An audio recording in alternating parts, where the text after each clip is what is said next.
Anggota Komisi ke-6 DPR RI Rieke Diah Pitaloka menyuarakan kritik internal terhadap sistem penggajian dan tunjangan di lembaga negara. Menyusul polemik publik soal gaji DPR, dalam pernyataannya di kanal YouTube Denny Sumargo, Rieke menyoroti tunjangan kinerja Tukin yang tinggi di sejumlah kementerian, khususnya Kementerian Keuangan yang disebut mencapai 300% dari gaji pokok.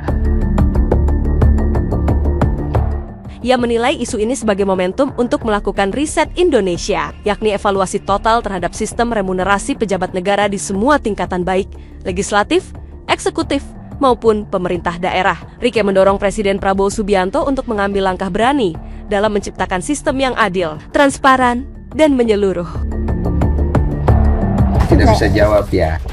Ibu nggak usah kasih lihat saya data-data itu. Kamu harus lihat cara data-data kerjanya. itu yang perlu lihat masyarakat. Ini ya. harus diperjuangin, say. Nggak bisa. Pembelanjaan segala macam yang tahu kan sampean-sampean aja. Riset Indonesia kembali ke 0 km, evaluasi semua gaji dan tunjangan di lembaga negara. Lakukan, hentikan moratorium semua kunjungan ke luar negeri, bukan hanya DPR. Nih, 3 triliun buat apa? Ketua DPR itu hanya speaker. Dengan adanya isu ini, menurut saya, ini momentum yang harus diambil untuk, saya katakan, riset Indonesia kembali ke 0 km, semua, termasuk untuk semua birokrasi dan kita yang bekerja di lembaga negara.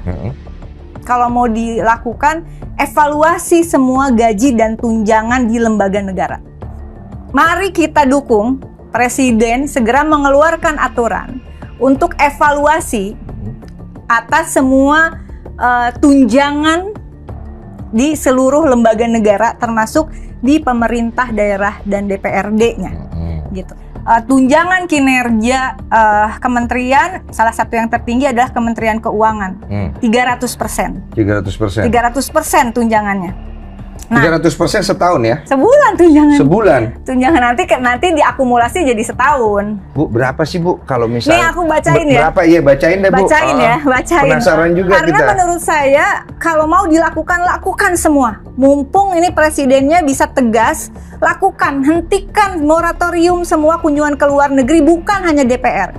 Tapi lembaga eksekutif, lembaga yudikatif, kalau mendesak harus pergi. Misalnya, ini kayak Presiden harus melakukan kunjungan ke China, ada pertemuan diplomatik yang penting, itu harus. Jadi kalau mau transparansi semua. Ya, harusnya kan begitu. Ya, jangan satu sisi DPR. Ya terima kasih kalau buat saya penting kritik seperti itu. Tapi langkah lebih baiknya, kalau transparansi itu untuk semua kementerian lembaga negara. Iya. Pemerintah pusat maupun daerah. Iya, kalau mau kan belum tentu semuanya mau. Harus mau. Ini momentumnya menurut aku. Saat ini yang juga mendesak adalah nih politik anggaran 3.000 triliun duit teman-teman semua. Iya, tapi kan kalau 3.000 triliun dan ini menurut saya sangat berharap kita bisa di masa kerja ini, di hari kerja ini bisa rapat terus maraton karena minggu kemarin ketunda ya, untuk kita bisa mengawasi mana tadi anggaran-anggaran yang penting, mana yang harus direalokasi begitu. Dan saya tadi mengusulkan tidak bisa solusinya untuk keuangan negara itu hanya hutang dan menaikkan pajak rakyat. Iya. Benerin tata kelola perdagangan kita. Nggak bisa mati rakyatnya Bu. Sistem perdagangan kita harus benar, politik anggarannya harus benar. Saya setuju itu. Nah, tambahkan tuntutannya. Tolak kenaikan harga kebutuhan pokok. Jangan ada kenaikan harga eceran tertinggi pangan. Tidak boleh ada impor untuk pangan-pangan yang diproduksi di dalam negeri. Mati nih sebentar lagi petani tebu kita, pabrik gula kita.